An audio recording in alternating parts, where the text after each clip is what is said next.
Hello students, welcome you all on future defence academy YouTube channel. आज हमारा live session है हमारे pronoun के पार्ट 2 का। जी हाँ, आज स्टार्ट हम करने वाले हैं प्रोनाउन का पार्ट 2। कल हमने प्रोनाउन की बेसिक चीजें देखी थी। पहले हमने देखा था प्रोनाउन होता क्या है, फिर हमने देखा प्रोनाउन के टाइप्स को, और मैंने कल आपके साथ में डिस्कस किए थे कुछ एक दो इंपॉर्टेंट रूल्स। तो आज चलिए आगे की तरफ अपने रूल्स को लेते हैं फटाफट से, विदाउट एनी डिले फटाफट ले लेंगे, क्योंकि हमारे यहाँ पर अब आपको मालूम ही है अभी क्या चल रहा है। जो नया जो साइक्लोन आ रहा है उसकी वजह से हर जगह पर लाइट्स का इश्यू बहुत ज्यादा है। ब्रेकडाउन इतना, इलेक्ट्रिसिटी ब्रेकडाउन इतना हो गया कि डर लगता है पता नहीं कब चलती हुई लाइव क्लास के अंदर लाइट चली जाएगी और सब कुछ वहीं पर रुक जाएगा। सो इसीलिए थोड़ा सा हम लोग सेशन को जल्दी खींचेंगे ताकि हमारा जो आज का एक टारगेट है कि इतना हमारे हो जाए तो वो हमारे टॉपिक्स कंप्लीट हो जाए। तो चलिए, कल हमने किए थे रूल्स। तो देखिए, रूल में नंबर 1 रूल हमने कल क्या किया था, किसी भी वर्ब से पहले हमने देखा था कि प्रोनाउन को नॉमिनेटिव केस और ऑब्जेक्टिव केस कब कहा जाता है। तो देखिए, नॉमिनेटिव केस का मैंने आपको बता दिया था, अगर वो वर्ब से क्या आता है, पहले आता है तो उसको बोलेंगे नॉमिनेटिव केस, और अगर वो वर्ब के बाद आ रहा है तो हो जाएगा ऑब्जेक्टिव केस। सो यहां पर हमने ये दोनों चीजें देख ली।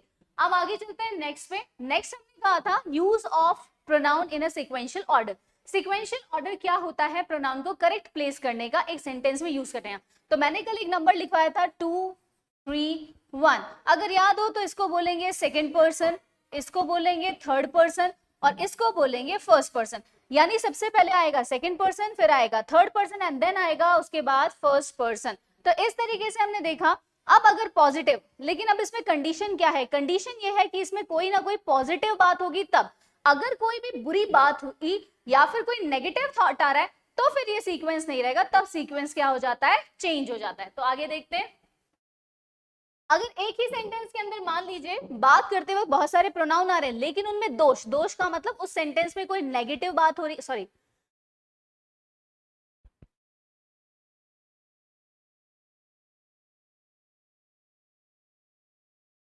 मान लीजिए उस सेंटेंस में क्या हो रही है, कोई नेगेटिव आ रहा है, नेगेटिव थॉट हो रहा है, या फिर कोई ऐसा है कि उसमें अंदर कोई एरर है या कोई बैड थॉट को लिया गया है, तो ऐसे केसेस के अंदर उसका सीक्वेंस जो होता है चेंज हो जाता है। सीक्वेंस क्या रहेगा, 1 2 3, यानी हम इसमें सीक्वेंस को क्या करेंगे, 1 2 3, जबकि उधर क्या था, उधर था 2 3 1, ये था पॉजिटिव के लिए। और नेगेटिव के लिए क्या आ जाएगा, 1 2 3 का इस्तेमाल किया जाएगा। जैसे I, you and he have made a blunder. Blunder word जो होता है वो मिस्टेक के लिए यूज किया जाता है, यानी मैंने, अब यहां देखो, मैंने, तुमने और उसने, तीनों ने मिलकर क्या कर दी, एक बड़ी मिस्टेक कर दी है। ठीक है, you and he have done this mischief, तुमने और उसने, ठीक है, तुमने और उसने दोनों ने क्या की है, ये गलती, ये मिसचीफ की है। तो यहां पर हमने देखा कि अगर अच्छी बात है तो 2 3 1, और अगर नेगेटिव है तो 1 2 3 सीक्वेंस रहता है। नेक्स्ट आते हैं, जब भी मान लीजिए प्रोनाउन बहुवचन, बहुवचन का मतलब होता है प्लूरल में होता है, तो प्रोनाउन का सीक्वेंस 1 2 3 होना चाहिए, यानी पहले फर्स्ट पर्सन, सेकंड पर्सन, फिर थर्ड पर्सन।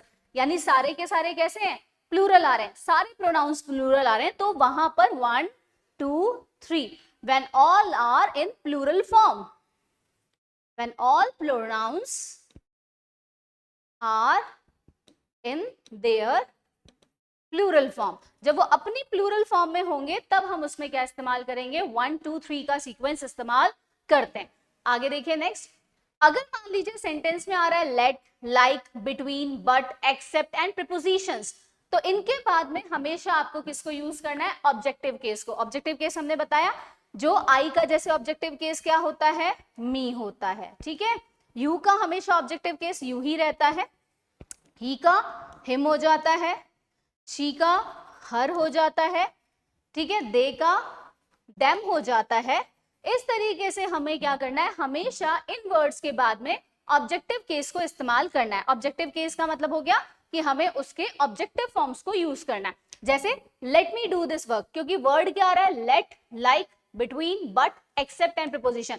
तो देखो 2 L2 B2 and EP, episode, L2 B2 episode है। L2 का मतलब लेट एंड लाइक, B2 का मतलब बिटवीन एंड बट, और फिर EP का मतलब क्या हो जाएगा, एक्सेप्ट एंड प्रीपोजिशन। तो एक्सेप्ट जो है वर्ड और प्रीपोजिशन जो वर्ड है, ये दोनों मिला के हो गए let me do this work. तो लेट के बाद हमने objective case use, let I do this work नहीं बोलते, बोलते ना लेट मी कम इन, लेट मी गो, तो ऐसे there is no problem between she and I, यहां गलत हो गया, देयर इज नो प्रॉब्लम, देखो शी और आई दोनों कौन से आ गए, सब्जेक्टिव केस यानी नॉमिनेटिव केस आ गए, तो ये गलत है। तो यहां पर हमें क्या करना है, शी की जगह उसका प्रोनाउन हर और मी की जगह उसका ऑब्जेक्ट, सॉरी आई की जगह उसका ऑब्जेक्टिव केस क्या आ जाएगा, मी आ जाएगा। तो हमने यहां पर ये देखा everybody but him was present for the meeting, हर कोई था लेकिन वो भी मौजूद था, तो हिम आ गया। He laughed at I, नहीं he laughed at me.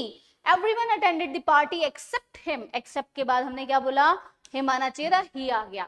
तो ये हमें ध्यान रखना है कि अगर L2, B2 और EP यानी L2, B2 एपिसोड के बाद यानी like और क्या कहते हैं let, like, between और but और except और preposition के बाद में अगर मान लीजिए वर्ड आने हैं, प्रोनाउन को यूज करना है, तो इन शब्द के बाद में, इन वर्ड्स के बाद में, सॉरी शब्द मैंने बोला, इन वर्ड्स के बाद में you will always use which one, objective cases, हमें हमेशा ऑब्जेक्टिव केसेस को ही इस्तेमाल करना है। चलिए आगे चलते हैं नेक्स्ट पे। अगर दो नॉमिनेटिव केस के बीच में तुलना हो रही है, नॉमिनेटिव का मतलब आई के बीच में और यू के बीच में हो रही है, आई के बीच में और ही के बीच में कंपैरिजन हो रहा है, तो नॉमिनेटिव केसेस के बीच में अगर तुलना हो रही है यानी कंपैरिजन हो रहा है और वर्ड आ रहा है एज और देन, तो एज और देन के बाद में हमेशा नॉमिनेटिव केस का ही प्रोनाउन आना चाहिए, यानी एक नॉमिनेटिव केस है तो दूसरा नॉमिनेटिव केस हो, अगर दोनों में कंपैरिजन है, दोनों की तुलना हो रही है और दोनों के बीच में एज और क्या आ रहा है, देन आ रहा है, जैसे he is as fast as me, गलत क्योंकि मी ऑब्जेक्टिव है, he is as fast as I, ठीक है। इसी तरीके से I run faster than him, गलत हो गया ना, हिम ऑब्जेक्टिव केस है, I run faster than he nominative case है। अब ऊपर दिए दो सब्जेक्ट्स के बीच में क्या हो रही है, तुलना, यानी कि दो सब्जेक्ट्स हैं, ये दोनों देखो सब्जेक्ट्स के हो रहा है, तो अर्थात दोनों में प्रोनाउन नॉमिनेटिव केस आना चाहिए, तो दोनों ही किस में आ रहे हैं, नॉमिनेटिव केस में। वहीं पर आगे चलेंगे, देखो इसका एक अल्टरनेट है, लेकिन अगर दो ऑब्जेक्ट्स के बीच में हो रहा है यानी सब्जेक्ट अलग है, दो ऑब्जेक्ट के बीच में कंपैरिजन हो रहा है और एज और देन जैसा वर्ड आ रहा है, मच एज आ रहा है, तो आपको ध्यान रखना है वहां पर ऑब्जेक्टिव केस ही आएगा, क्योंकि ऑब्जेक्ट का ऑब्जेक्ट के साथ ही क्या हो रहा है, कंपैरिजन किया जा रहा है। तो यहां हमने देखा कि अब इसका मीनिंग क्या निकला, देखो इसका मीनिंग क्या निकला, I know you as much as him, यानी मैं तुम्हें उतना ही जानता हूं जितना कि मैं उसे जानता हूं, तो ये डिफाइन हो गया उसका ना सेंटेंस का। सो ओवर हियर हमने यहां पर देखा कि किस तरीके से प्रोनाउन जो है वो भी अपनी उलट पलट कर देता है जब बात आती है उसके साथ में वर्ड्स की, जब खेल हो बहुत सारे अलग अलग वर्ड्स का, तो प्रोनाउन भी अपनी क्या करता है, पलटी मार देता है। चलिए आगे चलते हैं, रूल नंबर 7 पे आ जाते हैं। अगर इट का यूज सब्जेक्ट की तरह हो रहा है, यानी सेंटेंस की स्टार्टिंग में ही हम सब्जेक्ट की जगह पर इट को यूज कर रहे हैं, तो उसके बाद में बी टाइप ऑफ वर्ब मैं आपको बता देती हूँ। बी टाइप ऑफ वर्ब्स कौन सी होती हैं, जिन्हें हमारे यहां पर लिंकिंग वर्ब्स भी कहते हैं, और ग्रामेटिकली एक नाम है इसका कॉप्यूला। ओके, तो ये कौन सी है, ये 5 होती है, is, am, are, was and were, ये पांचों कहलाती हैं बी टाइप ऑफ वर्ब। अगर इट के बाद में बी फॉर्म की वर्ब यानी बी टाइप ऑफ वर्ब में is, am, are, was, were आ रहा है, तो उसके बाद हमेशा नॉमिनेटिव केस आएगा, यानी आई वगैरह का यूज होगा, ना कि ऑब्जेक्टिव मी या फिर हिम, इनका इस्तेमाल नहीं होगा। It is I who am to blame, ये मैं हूं जिसकी क्या है, जिसको जिम्मेदार ठहराना चाहिए। चलिए अब यूज ऑफ इट, अब हमने इट का टॉपिक लिया ही है तो थोड़ा सा इट के बारे में जानना तो हमारा बनता है ना, तो चलिए स्टार्ट करते हैं। रूल नंबर 1, इट का यूज हमेशा जानवर के लिए, ठीक है, नॉन लिविंग थिंग्स के लिए, स्टेट्स यानी कंट्रीज के लिए इस्तेमाल किया जाता है, और शिशु यानी कि नवजात जो बच्चा होता है उसको, क्योंकि उसका जेंडर स्पेसिफाई नहीं कर रहे हैं तो हम उसको इट बोलते हैं, ठीक है। तो इट के लिए हम, और इट का प्लूरल क्या होता है, दे, ठीक है। America is a developed country, it is a super power, तो यहाँ हमने क्या देखा, अमेरिका जो है वो क्या, एक डेवलप्ड कंट्री, अमेरिका एक देश का नाम है, इसके लिए प्रोनाउन लगाना था, सिंगुलर लिया, इट आ गया। Sri Lanka and Pakistan are developing countries, तो श्रीलंका और पाकिस्तान, खैर अब तो इतनी डेवलपिंग कंट्रीज नहीं रही हैं, अभी उनके दोनों के हालात बहुत ज्यादा खराब हैं, तो Sri Lanka and Pakistan are developing countries. अब देखो दो कंट्रीज थी, तो दो कंट्रीज के लिए हमने क्या बोला, इट का प्लूरल फॉर्म यूज करेंगे, और इट का प्लूरल फॉर्म क्या होता है, दे होता है। तो यहाँ पर हमने इस चीज को देखा, आराम से आप रीड कर लीजिए, समझ लीजिए, कोई लगे कोई दिक्कत है तो आप इसको बता भी सकते हैं, ठीक है। आगे चलते हैं नेक्स्ट पे, रूल नंबर 2 पे आते हैं। इट का यूज और कहाँ कहाँ होता है। देखो इट का यूज हम डेली यूज में बहुत यूज करते हैं। आपसे कोई टाइम पूछता है तो आप क्या बोलते हो, इट इज 10 o'clock। कोई पूछता है कैसा मौसम, इट्स हॉट या इट्स कोल्ड, और या फिर क्या वेदर। तो इसलिए टाइम बताने के लिए हम इट का यूज करते हैं, वेदर बताने के लिए करते हैं, टेम्परेचर बताने के लिए, डिस्टेंस बताने के लिए, या फिर कोई नेचुरल क्या हो रही है घटना, यानी नेचुरल कोई इंसिडेंट हो गया उसके लिए। इंट्रोडक्टरी सब्जेक्ट, इंट्रोडक्टरी का मतलब होता है, जब इस सब्जेक्ट का मतलब होता है इट, एम्प्टी इट कहलाता है। वैसे इस इट का कोई मीनिंग नहीं है, इस इट का कोई मीनिंग नहीं होता, इसीलिए इसको नाम दिया जाता है empty it. Okay, empty it. और ये किसका काम करता है, इंट्रोडक्टरी सब्जेक्ट, जहां पर हमें इंट्रोडक्शन करवाने के लिए किसी नॉन लिविंग थिंग या किसी चीज को, तो उसके इंट्रोडक्शन के लिए हम इट का इस्तेमाल करते हैं। जैसे it is raining, it is morning, it is winter, it is 6 o'clock, it is March and it is Monday. तो इस तरीके से हमने क्या किया, इट का यूज किया। अब देखिए मौसम वगैरह, सीजन, मंथ का बताने के लिए, टाइम और डे वगैरह के लिए। अब आते हैं नेक्स्ट पे। नेक्स्ट में रूल देखिए हमें क्या कहता है, इट का यूज इन्फिनिटिव, जेरेंड और क्लॉज के बदले में किया जाता है। जैसे कि कई बार हम पूरा क्लॉज या कुछ यूज नहीं करना चाहते, तो ऐसे केस में हम इट का यूज करते हैं। जैसे it is easy to solve it, यानी इसको आसान है सॉल्व करना। It is said that virtue is its own reward, ऐसा कहा जाता है कि वर्च्यू जो है अपनी खुद की क्या है, रिवॉर्ड होती है। तो यहाँ पर इट का मतलब यहाँ पर एम्प्टी है, लेकिन ये इन्फिनिटिव के तौर पे आ रहा है, तो इसलिए हमने जेरेंड के लिए और क्लॉज के बदले में भी इसका इस्तेमाल किया जाता है। रूल नंबर 4, इट का यूज सेंटेंस के रूप में नाउन या प्रोनाउन पर जोर डालने के लिए भी होता है। यानी कई बार हम इट का यूज अपने नाउन या प्रोनाउन के ऊपर जोर डालने के लिए करते हैं। जैसे it was he who made this mistake, ये गलती करने वाला वही है, मतलब यानी कि ये वही है जिसने ये गलती की है। तो यहाँ पर हमारा जो प्रोनाउन आ रहा है उस पर प्रेशर क्रिएट करने के लिए मैंने क्या लगाया, इट का। यानी ये इट वैसे आ किसके लिए रहा है, मिस्टेक के लिए ना, इट वॉज ही, तो इस मिस्टेक को कंडक्ट करने वाला कौन था, यही था भाई, और कोई नहीं था। नेक्स्ट आते हैं रूल नंबर 5 पे।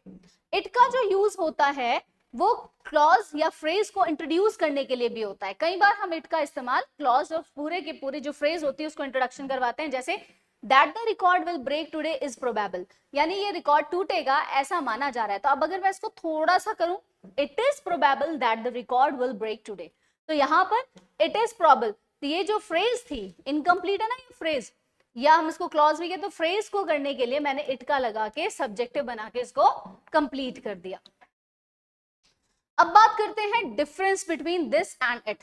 दिस और इट के बीच में क्या डिफरेंस होता है, तो देखिए दिस का यूज हमेशा इंसान के लिए, चीजों के नाम के लिए, पहचान के लिए, इंट्रोडक्शन के लिए, या फिर पास में उसके डिस्टेंस को बताने के लिए किया जाता है।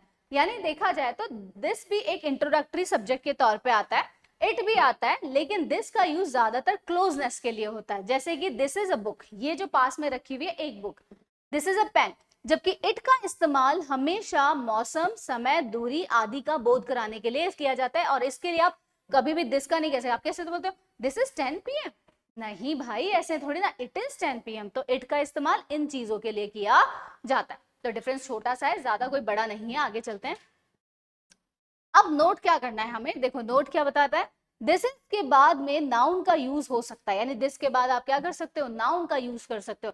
जैसे दिस बुक इज माइन, आप कर सकते हो, लेकिन इट के बाद आप कभी भी नाउन का इस्तेमाल नहीं कर सकते। इट के बाद हमेशा आपको बी टाइप ऑफ वर्ब को क्या करना पड़ता है, यूज करना पड़ता है, या फिर किसी ना किसी मतलब उसको यूज करना पड़ेगा वर्ब को। देखो दिस बुक इज माइन ये चलेगा, या दिस इज माई बुक ये भी चलेगा, दिस तो दोनों में खेल खेल सकता है। लेकिन इट के बाद नाउन का यूज कभी नहीं होता, क्योंकि नाउन की जगह पर हाँ प्रोनाउन का आप चाहो तो यूज कर सकते हो। इट बुक इज माइन ये गलत है, इट इज माई बुक ये जरूर आप प्रोनाउन यूज कर सकते हो। लेकिन वो भी देखो कैसे, डायरेक्ट नहीं आया, बीच में पहले क्या है, वर्ब आई है ना।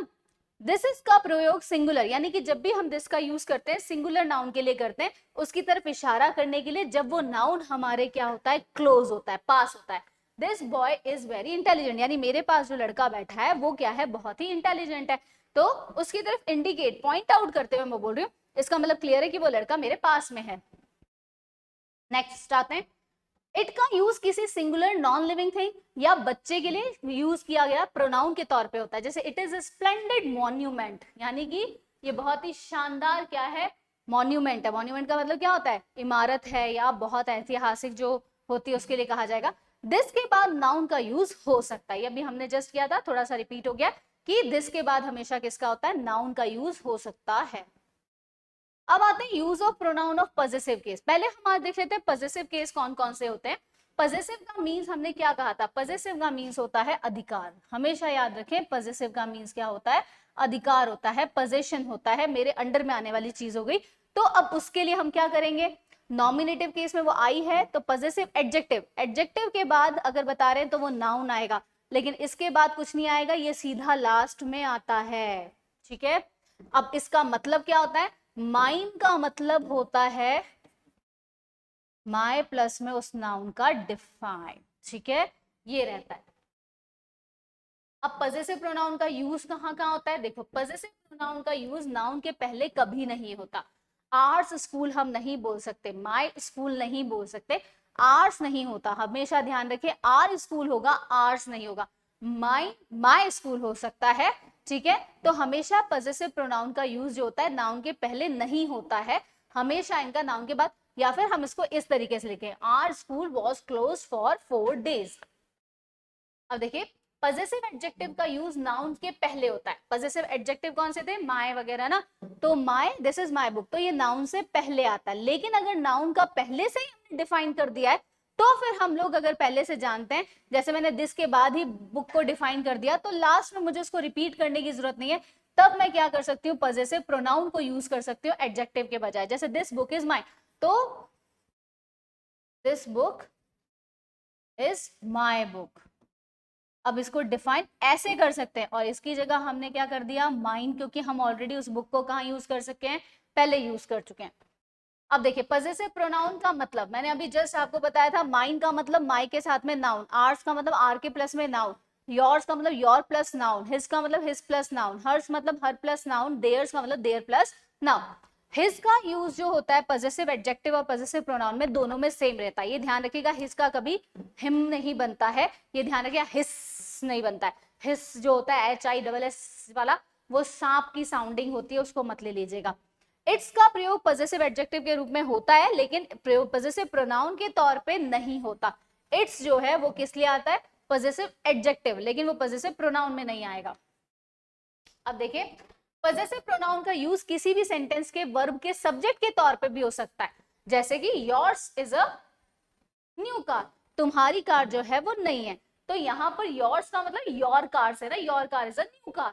Hers is a beautiful house, her house is a beautiful. अब इतना लिखने के बजाय हमने सीधा क्या कर दिया, पॉजेसिव प्रोनाउन को यूज कर लिया, जो कि सेंटेंस के वर्ब के सब्जेक्ट के रूप में आ रहा है।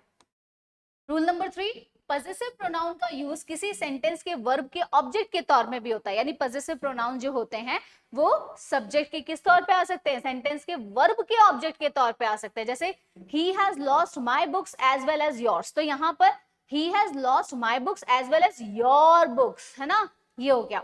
Save your time and mine too, खुद का समय बचाओ और मेरा भी, तो मेरा भी क्या बचाओ, माइन टाइम टू। तो यहाँ पर हमने देखा कि प्रोनाउन के अंदर हमने पॉजेसिव प्रोनाउंस को रीड कर रहे हैं हम लोग। नेक्स्ट आते हैं, पॉजेसिव प्रोनाउन का जो यूज होता है वो किसी भी सेंटेंस में प्रीपोजिशन के ऑब्जेक्ट के तौर पे भी आ सकता है, यानी आप उससे पहले प्रीपोजिशन लगा के उसको भी यूज कर सकते हो। जैसे I prefer you to help her, तो ये जो है मैं प्रेफर करना चाहता हूं तुम्हारी हेल्प किसको मिले, हर, उसको मिले। I prefer you to help hers होगा, क्यों, क्योंकि यहाँ पर हमने क्या बोला है, पॉजेसिव प्रोनाउन को यूज करना है, ना कि हमें पॉजेसिव एडजेक्टिव को। Your house is better than my नहीं होगा, क्या आ जाएगा, माइन आ जाएगा। ओके, रूल नंबर 5 देखिए क्या कहता है, सेपरेशन वर्ड हो गया, लीव हो गया, एक्सक्यूज हो गया, मेंशन हो गया, रिपोर्ट हो गया, पार्डन हो गया, साइट हो गया या फेवर हो गया, इनके साथ पॉजेसिव केसेस को यूज करना गलत बात होती है। जैसे your separation is very painful to me, तो ये गलत है, योर सेपरेशन नहीं, सेपरेशन फ्रॉम यू हो सकता है, लेकिन योर सेपरेशन नहीं होगा। At his sight the robbers fled, at the sight of, कहते हैं ना उसको देखते ही चोर भाग गए। I need your favour please, तो फेवर ऑफ या फ्रॉम ऑफ यू है ना, फेवर ऑफ यू अपन बोलते हैं I need your favour, your favour कहना गलत है, I need favour of you या फेवर फ्रॉम यू होगा। She did make mention of you, अब ये सही है बिल्कुल, देखो she did make mention of you, यहां पर मेंशन यू नहीं है, यू मेंशन नहीं किया, मेंशन ऑफ यू हो गया। रूल नंबर 6, पजेसिव प्रोनाउन में एस के पहले अपॉस्ट्रोफी का यूज नहीं होता है, जैसे योर्स वगैरह ये हमने बताया भी था, हम लोग जैसे लेटर्स भी लिखते हैं तो लास्ट में लिखते हैं ना योर्स ओबीडियंटली, ठीक है, तो योर्स ओबीडियंटली में ये जो योर्स है इसके अंदर अपॉस्ट्रोफी लगाना गलत होता है, क्योंकि हम कभी भी पजेसिव जो होते हैं उनके अंदर अपॉस्ट्रोफी का इस्तेमाल नहीं करते हैं।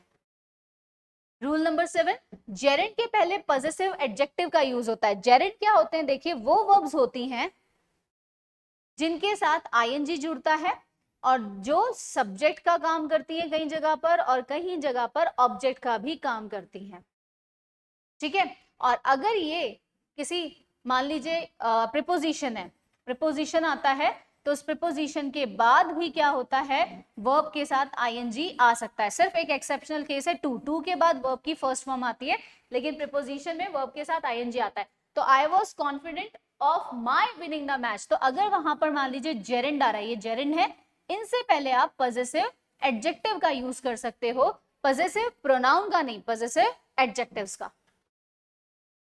अब बात करेंगे रिफ्लेक्सिव की, इसके बारे में हम कल डिस्कस करेंगे कि हमारे रिफ्लेक्सिव प्रोनाउन के बारे में। तो आज हम यहीं पर रखेंगे टॉपिक, कल के लिए तैयार रहिएगा रिफ्लेक्सिव प्रोनाउन के साथ में। होप उम्मीद करती हूँ कि आप लोगों को आज की क्लास अच्छी लगी होगी। थोड़ा सा फास्ट इसलिए थोड़ा सा करना पड़ा क्योंकि आज 2-3 दिन तक जब तक ये हमारे तूफान भाईजान इस इंडिया को घेरे हुए हैं तो तब तक हम लोगों को क्या करना पड़ेगा, इलेक्ट्रिसिटी का ध्यान रखना पड़ेगा, कभी चली ना जाए। सो उस तरीके से हम लोग नेक्स्ट क्लास को कल शेड्यूल करेंगे वापस से। तो होप कि हमारी क्लासेस रेगुलर चलती रहे, और इसी के साथ आज के सेशन को यहीं फिनिश करेंगे। Till then thank you so much, and अच्छा लगे तो इसको प्लीज लाइक कीजिए, कमेंट जरूर कीजिए क्लास के अंदर अगर कुछ भी आपको डाउट या क्वेरी पूछनी है, एंड शेयर कीजिए और सब्सक्राइब करवाइए चैनल को। टिल देन जय हिंद, जय भारत।